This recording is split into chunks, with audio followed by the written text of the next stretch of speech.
welcome to All the F Words, a podcast where two writer friends, nearly 30 years apart, explore everything we give an F about. I'm Gabby Moskowitz. And I'm Joanne Greene. On each episode of All the F Words, we'll focus on a theme starting with the letter F. Things like frivolity, funk, and fishing. We'll share stories from our lives and our distinct generational perspectives and look to the experts for insights and ideas. Today we're talking about forensics.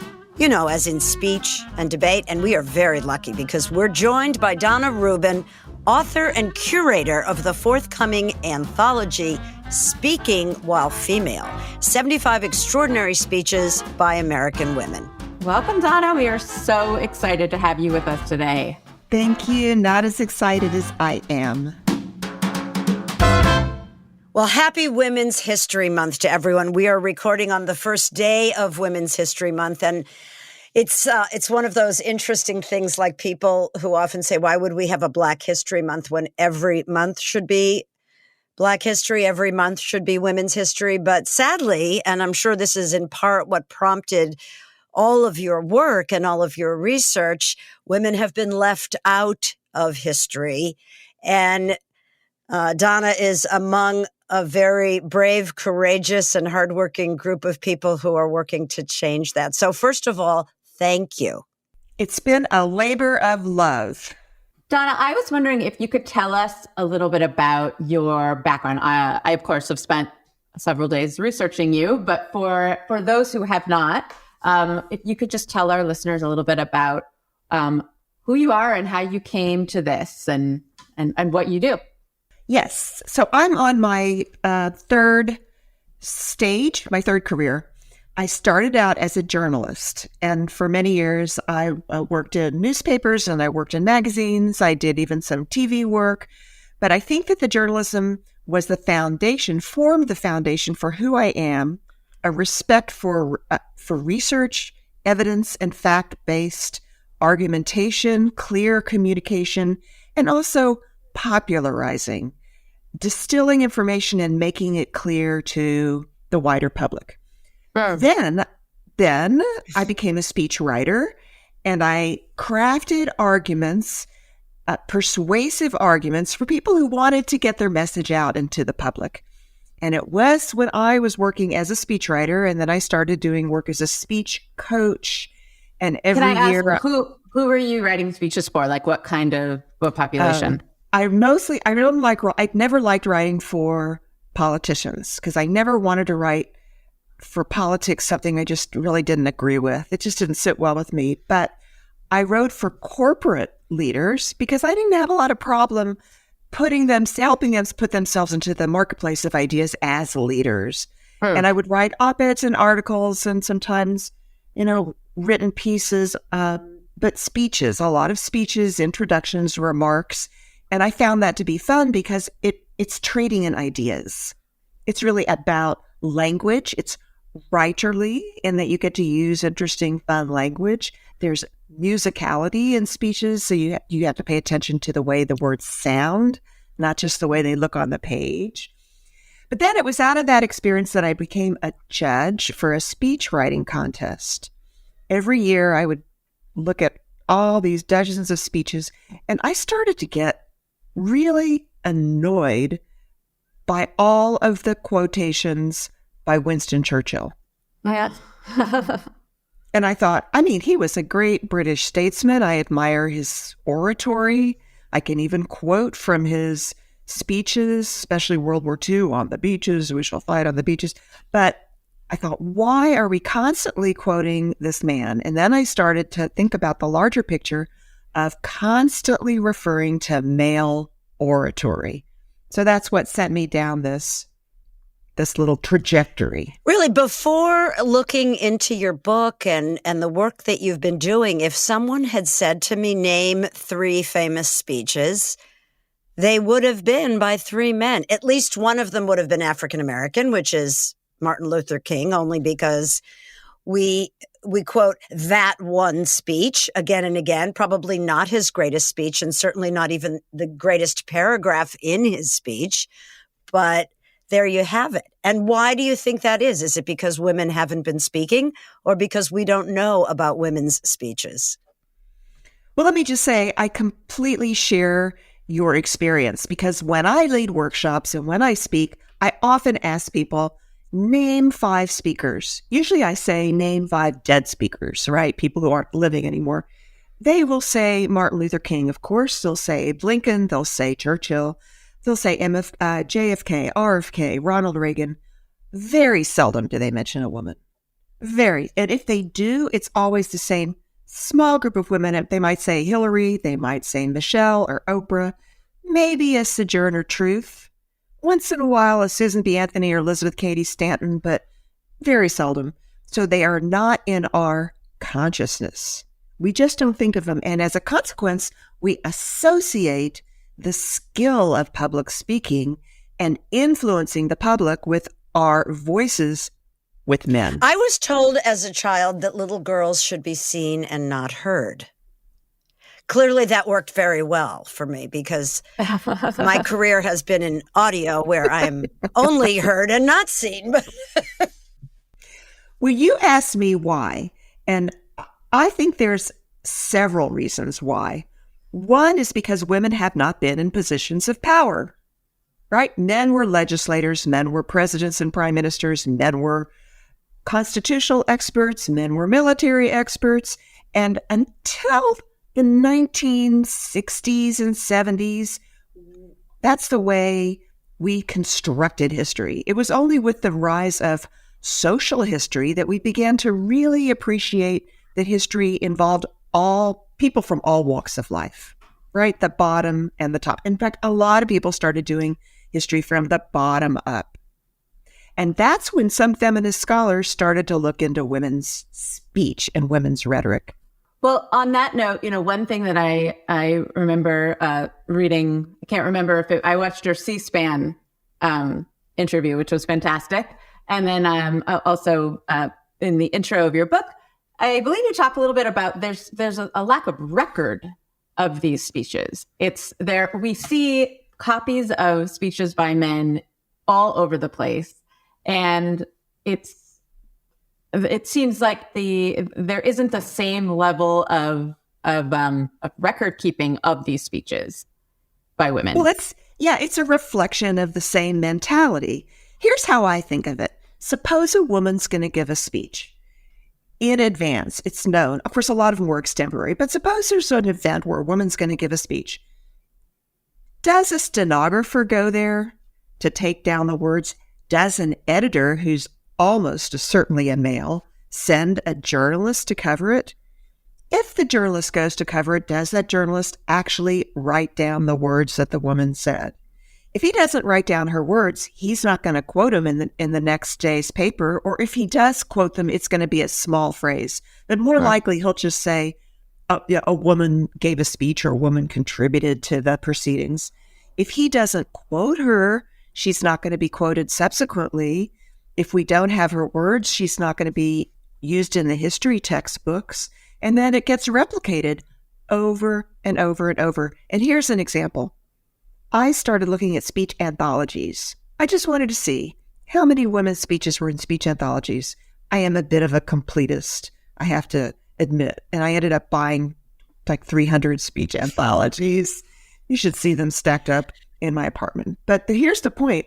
I went through them all with a pencil and counted up all the speeches by all the women and all the men. You can see it. They're all in an infographic that's on my website. For most of history, it was just male speeches.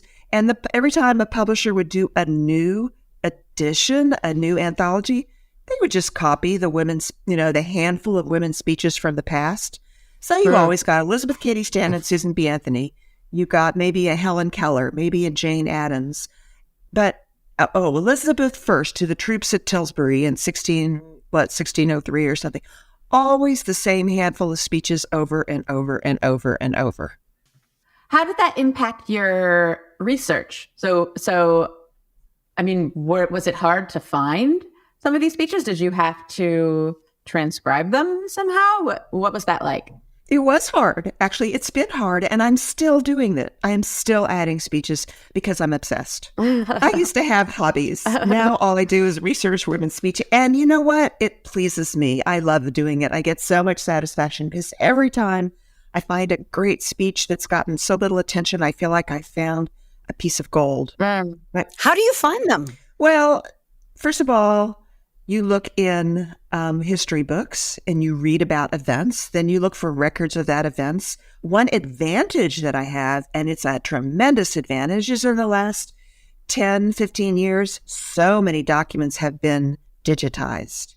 I think it began with Google when they started digitizing so many books, but then now newspapers and archives are all being digitized. And if you know where to look, you could find a lot of material online. But I have also physically gone to archives. I have written to archives and paid for them to send me transcripts.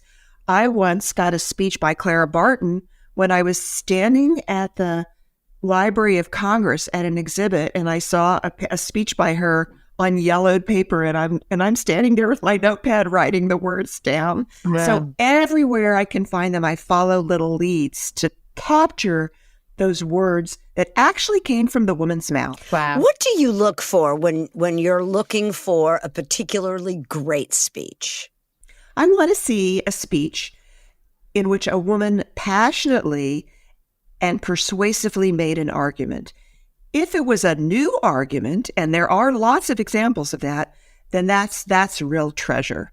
But if she was the first woman to make that argument, perhaps she was the first Black American to make that argument, or the first person of her race or ethnicity. Perhaps she made an argument at a time when there was a tremendous amount of opposition, and afterwards she was castigated in the press, or people threw rotten fruit at her, or poured cold water over her, or turned the light out in the hall. What? So that all these things happen to women.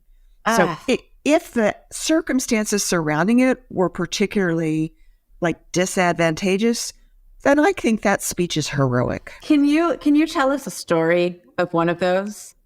Oh, there are lots of them. One of the most famous ones is when Lucy Stone, with the great early women's rights campaigner and suffragist, was giving a speech in a hall. She's very unpopular, very divisive. She had lots of people who supported her, but even more who thought she was breaking all taboos and shameful. I mean, almost close to being a prostitute for speaking in public. They couldn't imagine that a woman could even make a living, if she was standing up on stage. So they assumed that she must be a prostitute. And she's speaking on stage, and someone breaks a window and starts pouring cold water over her. Oh my God. According to her daughter, she just wrapped her shawl around her more tightly and kept speaking. Wow. What a badass. What a badass. The other famous story is Sojourner Truth. Supposedly Sojourner Truth, she spoke all the time. She was a very prolific speaker. She actually was a kind of itinerant speaker. When she spoke very often, and this was not unique to her, it was such a contravening the gender roles that people would think that a woman who spoke was manly, that it was stepping outside the women's sphere, and they would call out, "Are you a man? You must be a man." And at one point when she was speaking, supposedly, the story goes, someone called her a man from the audience, and she pulled open her blouse to show them that she wasn't a man. Wow. This makes me think of something I wanted to ask you about. You talk about writing for the ear. I know that there's a difference when I listen to speakers versus when I read an essay. Oh, I want to weigh in on this too, because having had a career in radio for so long and then trying to switch to write a memoir, I only knew how to write for the ear. So, Dana, what would you say? Well, I run actually a group on LinkedIn, and it's a lot of speech writers and script writers and content creators, and we're constantly debating this. So it is a live, ongoing discussion among professionals. And right now, we're having a little discussion in that forum about Joe Biden, our president, because he has a known speech impediment. He stutters sometimes. He also misspeaks and misses words.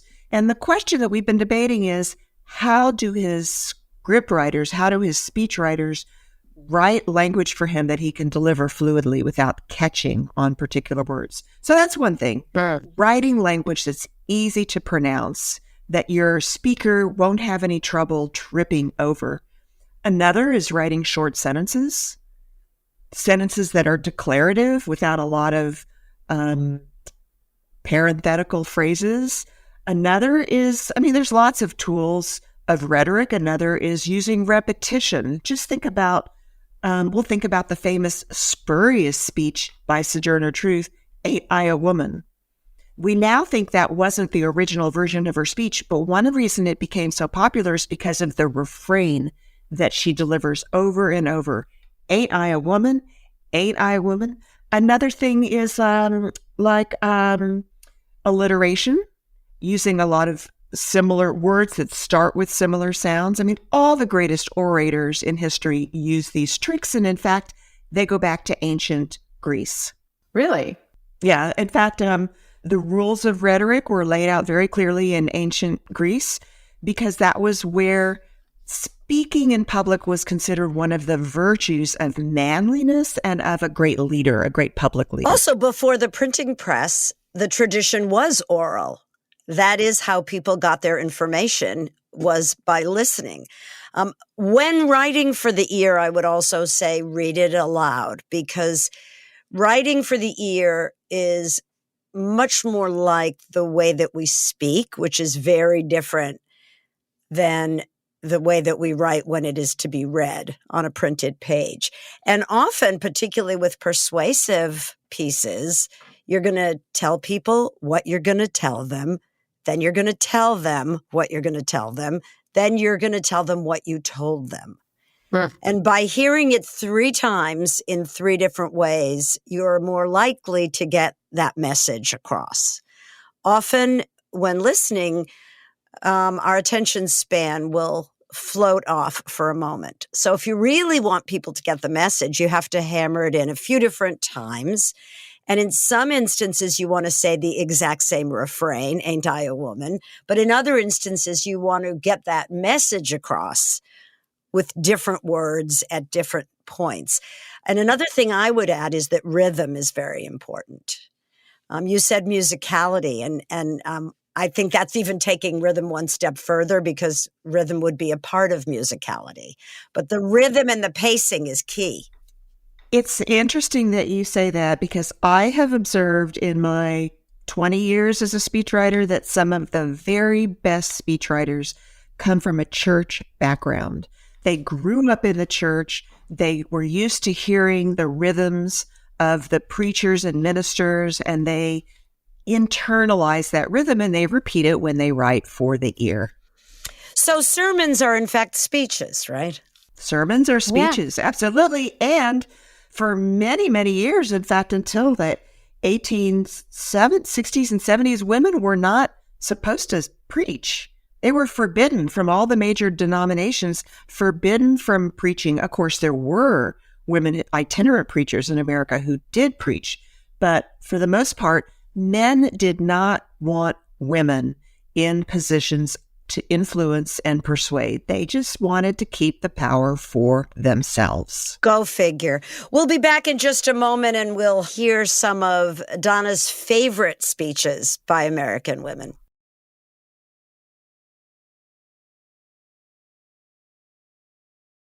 Dana, I'm sure you have your favorites among the speeches that you have researched and are sharing now with the wider public. Are there any in particular that are inspiring to you? Well, yes, of course. I get asked a lot, what's my favorite speech, or what are my favorite speeches? And I always insist I don't have a favorite, because my favorite is the one that I happen to be in love with at that moment. I love them all. But I do want to tell you about one particular woman who was extraordinary. And she was a California woman. And you guys are in California, so you'll appreciate this especially. Clara Shortridge Foltz, like a lot of women then and now, she was married. She lived in the Midwest. And she had several children, I think 5 children, and then her husband left her. So what did she do? She moved to California and she became, or I think she moved to Oregon first and became a public speaker. And she started speaking as a profession, but then she decided she wanted to go to law school. So she's living in California and she wants to take the bar exam. But in California at that time, the California law said that only white males could study to take the bar and become members of the bar. So what did she do? She wrote an entirely new state bill. It was called the Woman Lawyer Bill to replace that provision. And then she got the state bill passed. She passed the examination, and she was the first woman admitted to the California bar, and in fact, the first woman lawyer on the entire west coast of the United States. But then, wait, you got to hear this part. Then she wanted to go to law school. Well, at that time, she applied to Hastings Law School in California. Hastings Law School didn't admit women. So what does she do? She and her friend, Laura DeForest Gordon, they write an amendment to the California state constitution saying that women should be allowed to go to law school. And they ultimately won their case before the California State Supreme Court. How did she pass the bar before going to law school? She studied privately with a lawyer. Amazing. Wow. But then, wait, the story's just getting started. In 1893, she stands up and gives a speech. She speaks in public about what she has learned in the courtroom, in the criminal courtroom, defending criminal defendants. And what she sees is that the criminal defendants are mostly poor and they are steamrolled by the prosecutor. But in American law, the foundation of American law is innocent until proven guilty, which means that the court and our society has a duty to protect us as innocents until the moment in which we're proven guilty. And these poor defendants were getting steamrolled. They were getting convicted and sent to the slammer. And so she stands up in 1893 and she makes a speech and she says, this is unjust. It's not American. It's contradictory to our values as Americans. And we should have a publicly sponsored public defender system. She's the first person to come up with the idea of a public defender system because of what she saw in her own work in the courtroom. And she is not in our history books. Well, a little bit. Years later, many, many years later, I'm going to say 100 years later, 80 years later, there was a criminal courts building in Los Angeles that is now named for her. And just recently, like in the last 10 years ago or so, the women at Hastings Law School got together and petitioned for her to get a posthumous law degree. Oh, wow. Oh, that's terrific. So the speech, what is she saying in the speech? She says that if we want to live up to our values as Americans, we need to have a system that defends people who are accused of crimes. And it's not a crime to be poor. It says on the Supreme Court building, equal justice under law. And where is that speech given? 1893 in Chicago at a kind of law segment of a convention or a gathering that was part of the Chicago World's Fair. Wow, that's incredible. Dana, tell us about your book and also about the archive, because your work, even though the book is done, your work is not done.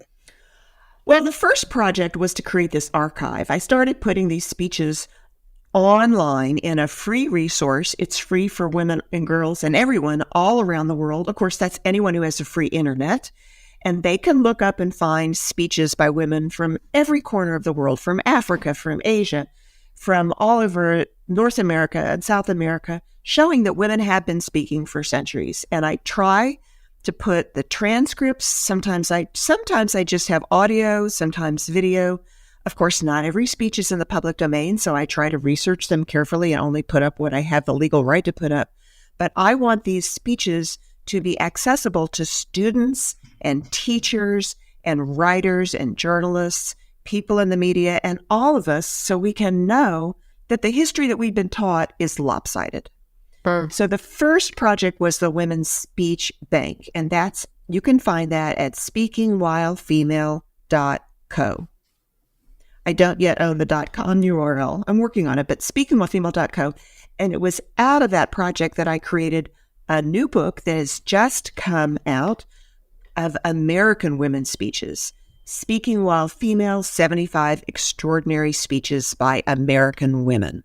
And we'll make sure to put all of the order info. I think you said that right now it's available on your publisher's website, which is it's amplify or it's real clear? They're both they're working together. Oh, okay. So we will make sure that there are order links, and we also want to make sure where can people follow you on Twitter? Where are you most active? I am everywhere, but I really only have a slight presence on Twitter. The channel that I'm most active on and I post almost every day is LinkedIn. Okay. And that's because I found a really warm, collegial, mutually supportive community on LinkedIn. And when I publish pieces on LinkedIn, very often people jump in. They agree with me, they disagree with me. Sometimes they correct me. And it's just very much a community, and I really like it there. Wow. I do want to say one thing about the book, that if you own this book and you put it on your bookshelf and you never take it down from the bookshelf, you never crack the spine, but a girl or a woman in your household walks by and she sees that women's speeches are valued, that plants a message in her. That plants a seed of an idea that women's voices are valued and that her voice is valued too. I love that. I also think it's an incredible gift for a young woman or a graduation or a young gift. Man. Amen. Good for you, would give Gabby. Anybody a book of speeches by men. Give your 12-year-old son a book of speeches by women and teach him that women's voices are valuable. I mean, doesn't every 12-year-old boy know that because of their moms? Says the mother of two sons. The other point I really want to make is that we have so many problems. I mean, governance problems, protecting our democracy, our environment, our planet. I could go on and on and on. How in the world are we going to solve all these problems if we don't have the best thinking and ideas in the public square? That's why I love debate so much. Get the best ideas out there, let them clash, and let the best idea win. But if we have, and now women are better educated than men. We have more women getting graduate degrees than men. But they're not speaking up, or we don't provide avenues for them to speak up the way we do for men. So we really need to get more women's voices into the world. Well, we are so excited that you are helping to create a world where that can happen. So thank you so much for joining us today. This was so enlightening and so much fun. And thanks so much for the work that you do. The speakingwhilefemale.co, which is the archive of women's speeches from all over the world. And the book, Speaking While Female, 75 Extraordinary Speeches by American Women, is available for pre-order now.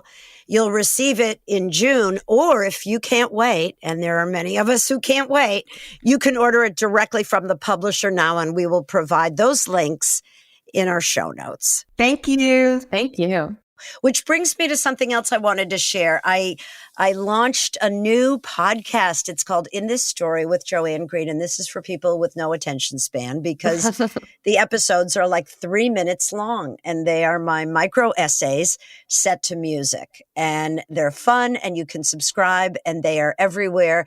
And they are going to be published every other Friday on the Fridays where you don't get a new episode of All the F Words. Amazing. And we'll share them on our social feed.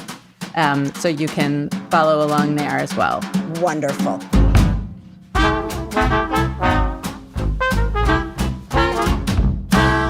Thanks so much for listening today. And please follow us on all of our social media platforms. Gabby can spell them out. We're on Instagram, Twitter, Facebook, and YouTube at All the F Words Pod. And you can also email us. We are allthefwordspod@gmail.com. And if you're listening, leave us a review. You know, it's up to you how many stars. We think 5 is a good number, but I like 5. Your call. Use your voice. Have a great week. Bye. Bye. Bye-bye.